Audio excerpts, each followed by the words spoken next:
नमस्कार विद्यार्थियों, वैदिक एकेडमी डिजिटल प्लेटफॉर्म पर आपका हार्दिक स्वागत है। विद्यार्थियों, आज मैं आपके लिए लेकर आया हूँ कौन बनेगा गवर्नमेंट सर्वेंट भाग 3। और इस 3 नंबर भाग के अंदर आज का जो टॉपिक है वो हमारा टॉपिक रहेगा राजस्थान के प्रमुख जनपद एवं राजपूतों की उत्पत्ति से संबंधित जो है प्रश्न बैंक जो मैं आपके सामने लेकर आया हूँ वो। और विद्यार्थियों, ये जो प्रश्नोत्तरी है वो विभिन्न प्रतियोगिता परीक्षा हेतु बहुत ही उपयोगी मतलब जो है प्रश्नोत्तरी मानी गई है। विद्यार्थियों, आज के मतलब जो है इस प्रश्नोत्तरी का हम शुरुआत करते हैं और शुरुआत के अंदर देखते हैं हमारा आज का पहला क्वेश्चन। और पहला क्वेश्चन यही है कि राज्य का कौन सा जनपद जिसका उल्लेख ऋग्वेद में है। सवाल आपसे पूछा गया है कि राज्य का कौन सा जनपद है जिसका उल्लेख हमें ऋग्वेद के अंदर मिलता है।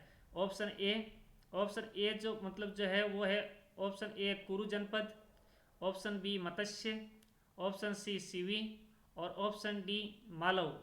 विद्यार्थियों, इस क्वेश्चन का जो सही आंसर है वो आंसर है बी फॉर बॉम्बे, यानी बी यानी मत्स्य जनपद जो है मत्स्य जनपद का उल्लेख हमें ऋग्वेद के अंदर देखने को मिलता है। ऋग्वेद जो सबसे बड़ा मतलब जो है ग्रंथ माना जाता है, मतलब जो है मानव जाति का सबसे मतलब प्राचीन ग्रंथ माना गया है ऋग्वेद, उसके अंदर मत्स्य जनपद का उल्लेख मिलता है। विद्यार्थियों, बढ़ते हैं अपन अगले क्वेश्चन की तरफ। और अगला क्वेश्चन आपके सामने ये रहा। सवाल संख्या 2 ये कह रहा है कि वे कौन सा जनपद है जो अपनी विजयों के लिए फेमस था। यानी राजस्थान के अंदर जो जनपद थे उन जनपदों के अंदर ऐसा कौन सा जनपद था जो मतलब अपने विजयों के लिए फेमस था। Option A Matsya, option B Shivi, option C Malava और ऑप्शन डी अर्जुनयन। यानी इस क्वेश्चन का जो सही आंसर है वो सही आंसर है ऑप्शन डी अर्जुनयन। जो जनपद था वो अपनी विजयों के लिए फेमस माना जाता था। विद्यार्थियों, बढ़ते हैं अपने अगले क्वेश्चन की तरफ। और अगला क्वेश्चन आपका सामने ये रहा। क्वेश्चन संख्या 3 सवाल पूछा है असंगत है। असंगत है मतलब इसमें जो आपको ऑप्शन जो दिया जा रहा है उसमें एक जो है ऑप्शन है वो मतलब जो है गलत है, यानी असंगत है। आपके सामने क्या दिया गया है, जनपद और उसका क्षेत्र, कि भाई कौन सा जनपद है क्या उनका क्षेत्र है वो अपने को देखना है। ऑप्शन ए सालव जनपद और उसका क्षेत्र दिया है जयपुर, ऑप्शन बी कुरु जनपद, ऑप्शन है अलवर, ऑप्शन सी राजनेश जनपद और उसका क्षेत्र भरतपुर, ऑप्शन डी सीवी जनपद और उसका क्षेत्र चित्तौड़। तो इसमें से कौन सा जो ऑप्शन है वो असंगत है। विद्यार्थियों, इसके अंदर जो सही बेटा जा रहा है वो मतलब जो है ऑप्शन जो असंगत बताया वो है ए फॉर एप्पल सालव जनपद। इसका जो क्षेत्र है वो अलवर नहीं सॉरी जयपुर नहीं है, जयपुर की जगह अलवर जो है वो इसका क्षेत्र माना जाता है। उत्तरी अलवर का क्षेत्र जो था वो सालव जनपद का था। और बी फॉर बॉम्बे कुरु जनपद ये बिल्कुल जो है अलवर का ही क्षेत्र माना जाता है। राजने जनपद ये भरतपुर क्षेत्र के अंदर था और सीवी जनपद ये चित्तौड़ क्षेत्र के अंदर था। तो इसका जो सही जो आंसर है वो है सालव जनपद जयपुर, ये असंगत है। बढ़ते अपन अगले क्वेश्चन की तरफ। और अगला क्वेश्चन आपके सामने क्वेश्चन संख्या 4 ये रहा। सवाल पूछा है कि गरुड़ स्तंभ, स्तूप एवं त्रिरत्न के चिन्ह आदि अवशेष कौन से जनपद स्थल से मिले हैं। यानी गरुड़ स्तंभ भगवान विष्णु का जो है वाहन है गरुड़, तो गरुड़ स्तंभ, स्तूप और त्रिरत्न, त्रिरत्न मतलब जैनों के 3 रत्न, और इस स्तूप जो बौद्ध मतलब जो है बौद्ध धर्म से संबंधित होता है, इनके मतलब जो अवशेष है वो राजस्थान के कौन से स्थल से मतलब प्राप्त होते हैं, मतलब कौन से जनपद के अंदर ये जो है आपके सामने जो है मिले हैं। तो option A Matsya, option B Malava, option C Nagari और ऑप्शन डी सालव। तो ये जो अवशेष जो बताए गए हैं वो अपने को जो मिल रहे हैं वो सीप और केट यानी नगरी जो जनपद था वहां से मतलब जो है अपने को ये 3 मतलब जो है अवशेष प्राप्त हुए हैं। बढ़ते हैं अपना अगले क्वेश्चन की तरफ। और अगला क्वेश्चन आपके सामने ये रहा क्वेश्चन संख्या 5। क्वेश्चन संख्या 5 ये कह रहा है कि असम्मिलित है, यानी कि ये जो आपके ऑप्शन जो दिए गए हैं उनमें से एक जो है वो गलत है। वो कौन सा गलत है, क्या पूछा है इसके अंदर, एक साइड में आपको जनपद दिया है और एक साइड में आपको उसकी राजधानी दी है, जनपद और उसकी राजधानी। तो ए फॉर एप्पल मतलब जो है पूछा गया मालव, मालव की जो राजधानी है वो नगर, मत्स्य, मत्स्य की राजधानी विराटनगर, कुरु, कुरु की राजधानी इंद्रप्रस्थ और सूरसेन, सूरसेन की राजधानी जो है पांचाल। ये जो 4 ऑप्शन जो दिए गए हैं उनमें से आपको असम्मिलित छांटना है। तो देखते हैं कौन सा है।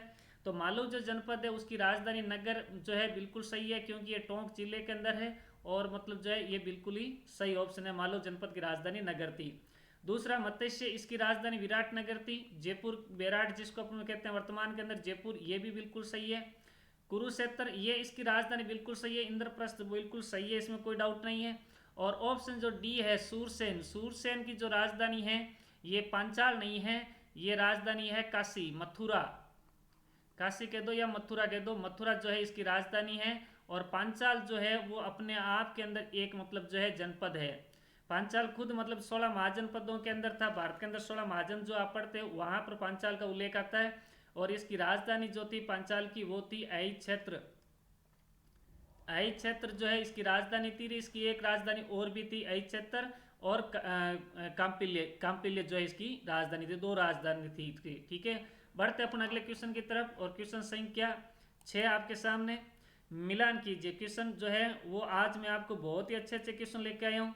क्वेश्चन मिलान कीजिए। एक साइड में आपको स्थल दिया है, दूसरा आपसे प्राप्त अवशेष की भाई को जो स्थल है वहां से अपने को क्या मतलब जो है अवशेष प्राप्त हुए हैं, इसको मिलान करना है। तो देखते हैं ए स्थल जो है वो दिया रेड, और रेड के सामने दिया नांद की शिव प्रतिमा। देखते हैं अभी कौन से स्थल में क्या क्या मतलब जो है मिल रहे हैं। सांबर, सांबर के अंदर आभूषण। बड़ोपल, बड़ोपल के सामने 3 नंबर दिया स्त्री का शरीर। और अजमेर, अजमेर के अंदर जो है ईंटों के मकान। तो इसमें से जो देखते हैं अपनी इसके अंदर जो है वो सुमेलित कौन सा है, कि भाई कौन सी स्थल से क्या मतलब जो है अवशेष प्राप्त हुआ है। तो ऑप्शन आपको नीचे दे रखा है। अपन देखते हैं रेड, रेड पड़ता है टोंक के अंदर, आपको पता ही होगा रेड टोंक, रेड टोंक के अंदर है। और रेड टोंक के अंदर क्या है जो यहाँ पर जो है वो ईंटों के मकान प्राप्त हुए हैं, ईंटों के मकान रेटो। ये जो है ना आप इस प्रकार के जो क्वेश्चन आते हैं ना वो क्वेश्चन आप यहाँ इसके आगे लगा लिया करो। जैसे इसके अंदर जो है 4 राइट है, पहले रेड, रेड से ईंटों के मकान मिले हैं। दूसरा है सांबर, सांबर से जो है वो स्त्री का शरीर मिला है। तो 3 जो है बी के आगे आप जो है 3 लगा दिया करो, 3। तीसरा सी मतलब बड़ोपल, बड़ोपल से मतलब जो है ये आभूषण प्राप्त हुए हैं, आभूषण जो प्राप्त हुए हैं बड़ोपल से प्राप्त हो। और अजमेर, अजमेर से नांद की शिव प्रतिमा प्राप्त होती है, यानी ए जो है वो किस में आएगा, डी में आएगा। तो 4 3 2 1। और अब आप जो है ऑप्शन पे जाओ कौन सा ऑप्शन सही बैठ रहा है। ए 1 2 3 4, बी 4 3 2 1। तो बिल्कुल सही बात है, ये जो बी ऑप्शन है वो इसके अंदर जो है बिल्कुल ही सही है। तो इसका आंसर कौन सा रहेगा, बी 4 3 2 1। बढ़ते अपन अगले क्वेश्चन की तरफ। और अगला क्वेश्चन आपके सामने ये रहा। सवाल संख्या 7 कह रहा है कि राजपूत वैदिक आर्यों की संतान है, इस मत के प्रतिपादक हैं। सवाल पूछा है कि राजपूत जो है वो वैदिक आर्यों की संतान है और इस मत के प्रतिपादक कौन है, किसने ये जो है मत जो है दिया है कि भाई राजपूत वैदिक आर्यों की संतान है। Option A William Crooke, option B Suryamal Mishran, option C D R. Bhandarkar, और ऑप्शन डी गौरीशंकर हीराचंद ओझा। तो बिल्कुल सही है डॉक्टर गौरीशंकर हीराचंद ओझा, जिन्होंने राजपूतों को वैदिक आर्यों की संतान बताया है। और ये ऑप्शन आपके बिल्कुल ही सही बैठ रहा है। बढ़ते हैं अपन अगले क्वेश्चन की तरफ। और अगला क्वेश्चन जो है क्वेश्चन संख्या 8 आपके सामने ये रहा। सवाल ये पूछा है कि वर्तमान राजस्थान के कौन से क्षेत्र महाभारत काल में जांगल प्रदेश, ये जांगल प्रदेश जो है जांगल देश के नाम से जाने जाते थे, कि भाई महाभारत काल के अंदर जो है कौन सा जो राजस्थान का क्षेत्र है जहाँ वो मतलब जो है जांगल प्रदेश के नाम से जाने जाते हैं। तो option A Alwar Bharatpur, option B Udaipur Dungarpur, option C Bikaner Jodhpur, और ऑप्शन डी डूंगरपुर बांसवाड़ा।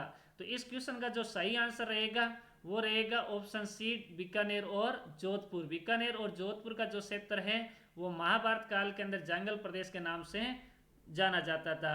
और इस क्षेत्र के अंदर वह कहा जाता है कि महाभारत के अंदर भगवान कृष्ण और बलराम ये मतलब जो इस जंगल प्रदेश के अंदर जो है यहाँ से मतलब गुजरे थे, यहाँ आए थे राजस्थान के अंदर जंगल प्रदेश के अंदर महाभारत जो है भगवान कृष्ण और बलराम दोनों भाई यहाँ से गुजरे थे।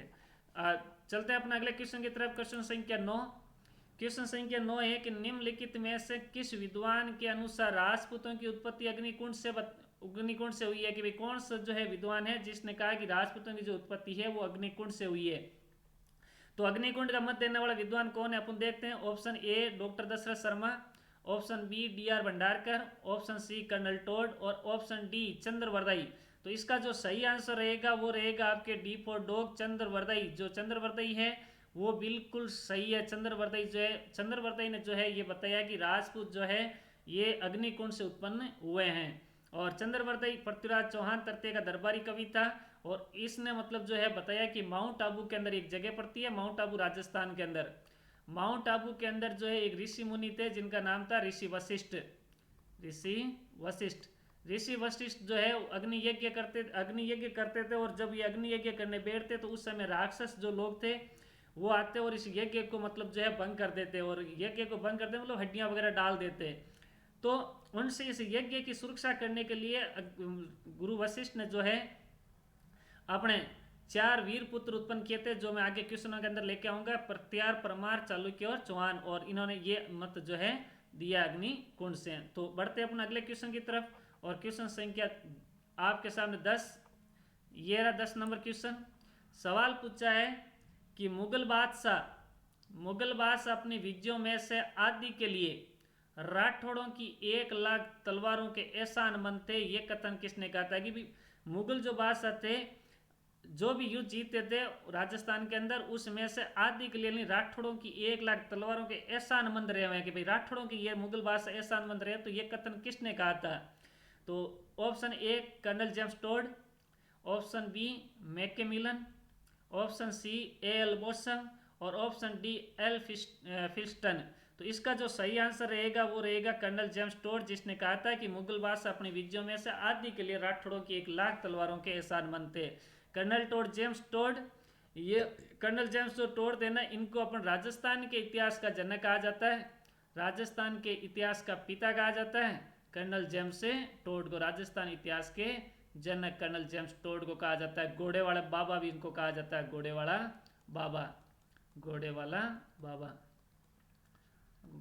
बाबा, कर्नल जेम्स टोड, घोड़े वाला बाबा। तो विद्यार्थियों बढ़ते हैं अपन अगले क्वेश्चन की तरफ। क्वेश्चन संख्या 11 आपके सामने ये रहा। क्वेश्चन संख्या 11 ये पूछा है कि निम्नलिखित में से कौन सा विद्वान गुहिलोतों की ब्राह्मण उत्पत्ति के सिद्धांत के विरुद्ध है? कि भाई ये आपके सामने 4 विद्वान को ऑप्शन जो दिए गए हैं, उनमें से कौन सा विद्वान है जो ये कहता है कि गुहिलोत ब्राह्मणों की उत्पत्ति का सिद्धांत नहीं, मतलब ब्राह्मणों से उत्पन्न नहीं हुआ, इसके विरुद्ध है। यानी कि 3 तो इसके पक्ष में, लेकिन एक इसमें से गलत है। तो वो अपन देखते हैं कौन इसके विरुद्ध है। तो ए ऑप्शन GH ओझा यानी गौरी शंकर हीराचंद ओझा, बी दशरथ शर्मा, सी GN शर्मा, और डी JN आसोपा। इनमें से कौन सा विद्वान था जो गुहिलोतों की ब्राह्मण उत्पत्ति के सिद्धांत के विरुद्ध था? तो वो था अपने A for apple doctor Gauri Shankar Hirachand Ojha, जिसने कहा कि नहीं, गुहिलोतों की ये मतलब जो है उत्पत्ति के ये विरुद्ध है। बाकी इन तीनों ने जो है इसका समर्थन किया है। विद्यार्थियों बढ़ते हैं अपने अगले क्वेश्चन की तरफ, और अगला क्वेश्चन 12 जो है आपके सामने रहा। 12 नंबर जो क्वेश्चन है वो ये पूछा गया है कि बोर्च गुर्जर नामक एक ताम्रपत्र के आधार पर राजपूतों को युची जाति का वंशज मानते हुए इनका कुषाण जाति से किसने जोड़ा है? भाई बोर्ज गुर्जर जो ताम्रपत्र है उसके आधार पर इसने बताया कि राजपूत जो है युची जाति, ये चीन की एक जाति है, युची चीन की जाति है। ये किसकी जाति है? चीन देश की जाति है युची, चीन की जाति। तो युची जाति का वंशज मानते हुए इनका संबंध कुषाण जाति से किसने जोड़ा है? तो option A George Thomas, option B doctor Bhandarkar, option C Cunningham, और ऑप्शन डी कानूनगो। तो इसका जो सही आंसर रहेगा वो रहेगा सी कनिंगम। कनिंगम ने ये कहा था कि भाई जो राजपूत जो है वो चीन की युची जाति का वंशज है और कुषाण जाति से इनका संबंध है। बढ़ते अपन अगले क्वेश्चन की तरफ, और क्वेश्चन संख्या 13 जो है वो आपके सामने है। क्वेश्चन संख्या 13 ये कह रहा है कि निम्न में से किस स्थल से गुप्त शासक कुमार गुप्त प्रथम की रजत मुद्राएं मिली है? रजत मुद्राएं कौन से स्थल से प्राप्त होती है? ये गुप्त शासक था कुमार गुप्त, उसकी रजत मुद्राएं कहाँ मिलती है? कुमार गुप्त प्रथम की। Option A Naliyasar, option B Badopal, option C Pushkar, और ऑप्शन डी बयाना। तो ये जो मतलब जो है कुमार गुप्त की रजत मुद्राएं हैं वो राजस्थान के नालियासर जो जगह है वहां से प्राप्त होती है। नालियासर यानी ये सांबर बोले तो जयपुर का जो क्षेत्र है, वहां से मतलब जो है कुमार गुप्त की ये रजत मुद्राएं प्राप्त हुई है। बढ़ते अपन अगले क्वेश्चन की तरफ, और क्वेश्चन संख्या 14 आपके सामने कि राजपूत जो शब्द है उसका सर्वप्रथम प्रयोग कब किया गया? राजपूत शब्द का सबसे पहले प्रयोग कौन सी सदी में हुआ था? तो ऑप्शन ए 6वीं सदी, ऑप्शन बी 7वीं सदी, ऑप्शन सी 8वीं सदी, और ऑप्शन डी 9वीं सदी। तो 7वीं सदी जो है वो इसका बिल्कुल ही सही आंसर रहेगा। 7वीं सदी से 12वीं सदी तक राजपूत युग कहलाता है, 12वीं सदी तक राजपूत युग कहलाता है। और उसके बाद गुलाम वंश वगैरह आ जाता है, फिर मुगल वगैरह आ जाता है। तो 7वीं सदी तक, 7वीं से लेकर के 12वीं सदी का काल जो है राजपूत कहलाता है। और सबसे पहले 7वीं सदी के अंदर ही राजपूतों का राजपूत शब्द का प्रयोग हुआ है। बढ़ते हैं अपन अगले क्वेश्चन की तरफ। और क्वेश्चन संख्या 15 जो है वो आपके सामने है। 15 जो क्वेश्चन है वो ये पूछा है कि अग्निकुंड से उत्पन्न राजपूत वीर पुत्रों का आरोही क्रम क्या है। आरोही क्रम का मतलब होता है बढ़ते हुए क्रम के, पहले कौन सा था और उसके बाद कौन सा था। तो इनमें से आरोही क्रम कौन सा है देखते हैं अपन। ए फॉर एप्पल के अंदर प्रतिहार, परमार, चालुक्य, चौहान, चालुक्य। अगला बी परमार, प्रतिहार, चालुक्य, चौहान। सी प्रतिहार, परमार, चालुक्य, चौहान। और डी चौहान, चालुक्य, परमार और प्रतिहार। तो इनमें से जो सही जो किस आंसर है वो है सी फॉर केट। सबसे पहले प्रतिहार, उसके बाद परमार और उसके पास चालुक्य और उसके बाद में चौहान। तो वशिष्ठ जो गुरु थे उनके जो अग्नि यज्ञ से सबसे पहले जो वीरपुत्र आया था वो था अपने प्रतिहार, फिर बाद में परमार और उसके बाद चालुक्य। और उसके बाद सबसे लास्ट के अंदर चौहान जो है उत्पन्न हुए थे, चौहान वीरपुत्र सबसे लास्ट में।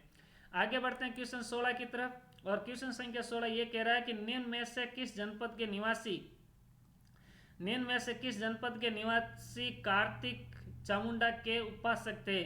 भगवान कार्तिक और तथा चामुंडा इनके उपासक हैं, चामुंडा के उपासक हैं। तो कौन सा जनपद के मतलब जो है निवासी थे जो भगवान कार्तिक और चामुंडा के उपासक हैं। ए ऑप्शन योधे जनपद, बी ऑप्शन राजने जनपद, सी ऑप्शन अर्जुनैन और डी ऑप्शन सालव जनपद। तो इसका जो सही आंसर रहेगा वो रहेगा ए फॉर एप्पल। योधे जो जनपद था वो मतलब जो है भगवान कार्तिक और चामुंडा के उपासक थे। बढ़ते अपन अगले क्वेश्चन की तरफ। और अगला क्वेश्चन आपके सामने 17 नंबर जो क्वेश्चन है वो ये रहा। क्वेश्चन संख्या 17 ये कहता है कि महाभारत काल में पांडवों ने अपना अज्ञातवास कौन से जनपद में गुजारा था। सवाल बहुत ही इंपॉर्टेंट है, महाभारत काल की बात कर रहा है और अज्ञातवास, पांडवों को जो अज्ञातवास दिया गया था उसके अंदर वो पांडव कौन से जनपद के अंदर आकर के ये गुजारा था। तो ऑप्शन ए सालम, option B Matsya, option C Shivi, option D Malav.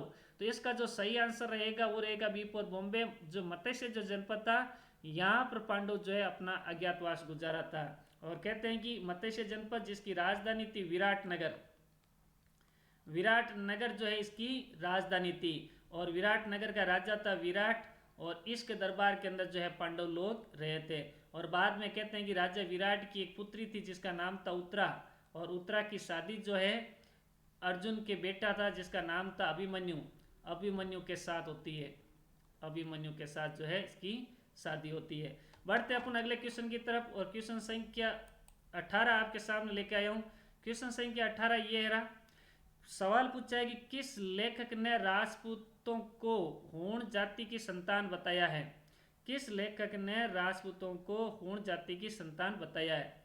Option A William Crooke, B colonel Tod, C V A Smith और डी डॉक्टर भंडारकर।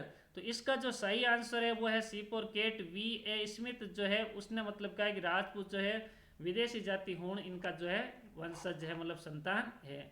बढ़ते हैं क्वेश्चन 19 की तरफ। क्वेश्चन संख्या 19 क्या कह रहा है आपके सामने। सवाल 19 ये कह रहा है कि चित्तौड़गढ़ का किला एवं चित्रांगद तालाब मौर्य राजा चित्रांगद द्वारा बनवाया गया, इसका उल्लेख किस में मिलता है।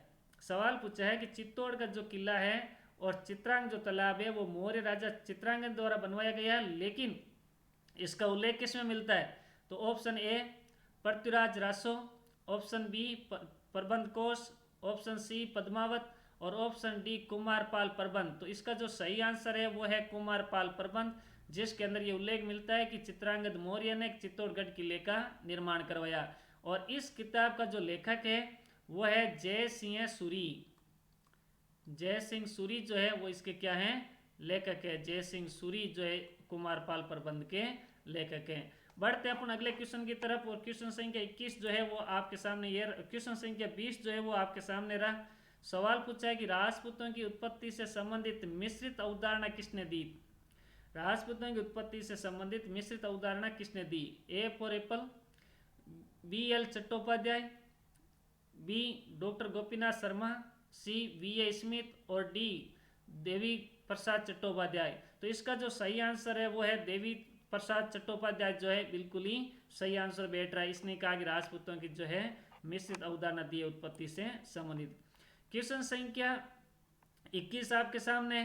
क्वेश्चन संख्या 21 ये कह रहा है कि किस इतिहासकार ने राजपूतों को शक अथवा सीत्यन जाति के वंशज माना है।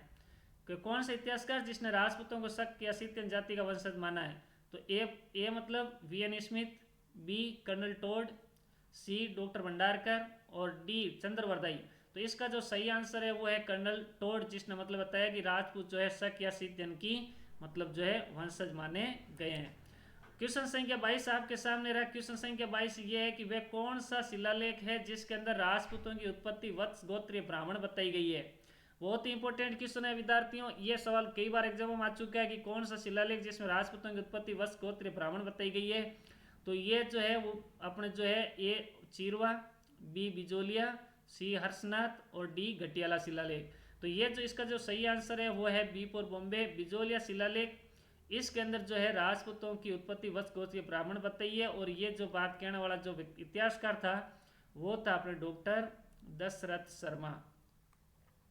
डॉक्टर दशरथ शर्मा ने कहा है कि भाई जो है राजपूत वत्स गोत्रीय ब्राह्मण है। कौन से शिलालेख के आधार पर? बिजोलिया शिलालेख के आधार पर। बढ़ते हैं अपने अगले क्वेश्चन की तरफ।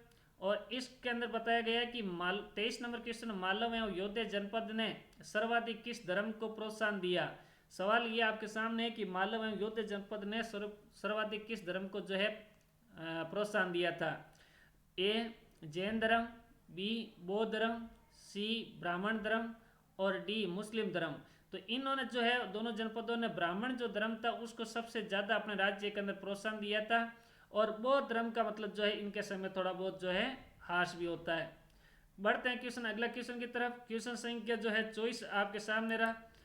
क्वेश्चन संख्या 24 ये कह रहा है कि निम्न में से कौन सा स्रोत चाहमान काल की जानकारी नहीं देता है। चाहमान काल का मतलब होता है चौहान वंश, चौहान काल। चाहमान के हो चाहे चौहान के बात एक ही है। तो चाहमान काल की जानकारी कौन सा नहीं देता है, यानी 3 देता है, इसका मतलब एक नहीं देता है। तो सबसे पहले A for apple Prithviraj Raso, B Ghatiyala शिलालेख, सी बिजोलिया शिलालेख और डी पृथ्वीराज विजय।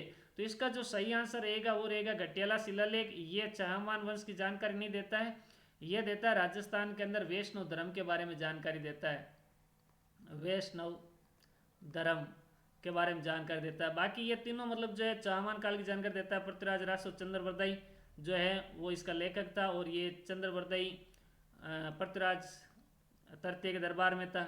पृथ्वीराज विजय इसका लेखक जयानक था। तो इसके अंदर भी अपने को जो है इसकी जानकारी मिलती है। और बिजोलिया शिलालेख जो है भीलवाड़ा के अंदर, इसमें चौहानों को वंश गोत्रीय ब्राह्मण बताया गया। तो ये तीनों बिल्कुल ही सही है। बढ़ते हैं अगले क्वेश्चन की तरफ। और क्वेश्चन संख्या ये है कि किस विदेशी यात्री ने भीनमाल को पिल्लोमोला कहा है, पिल्लोमोला का नाम दिया है, पिल्लोमोला नाम दिया है। तो कौन सा विदेशी मतलब जो है यात्री था जिसने पिल्लोमोला नाम दिया था। A option Hiuen Tsang, B Faxian, C Megasthenes और डी इनमें से कोई नहीं। तो इसका जो सही आंसर रहेगा वो रहेगा ए फॉर एप्पल वेनसांग, जिसने भीनमाल को मतलब जो है पिल्लोमोला नाम दिया। वेनसांग जिसने किताब लिखी है सी यू की इसकी पुस्तक है। और ये मतलब जो है हर्षवर्धन के समय भारत आया था और हर्षवर्धन के समय भारत उसके दरबार में था हर्षवर्धन के टाइम पे। और ये राजस्थान के अंदर भीनमाल की यात्रा करता है और भीनमाल को अपना नाम देता है पिल्लोमोला। और इससे मतलब यात्रियों का राजकुमार भी कहा जाता है, नीतियों का पंडित भी वेनसांग को कहा जाता है। तो विद्यार्थियों आज के लिए जो है ये 25 क्वेश्चन मैं आपके सामने लेकर आया हूँ। इसको आराम से याद करें, आराम से पढ़ें और आराम से सुनें। और मेरे इस चैनल को अगर आपको पसंद आया तो इसको लाइक करना है और ज़्यादा से ज़्यादा शेयर करना और सब्सक्राइब करना ना भूलें। विद्यार्थियों थैंक यू, गुड नाइट।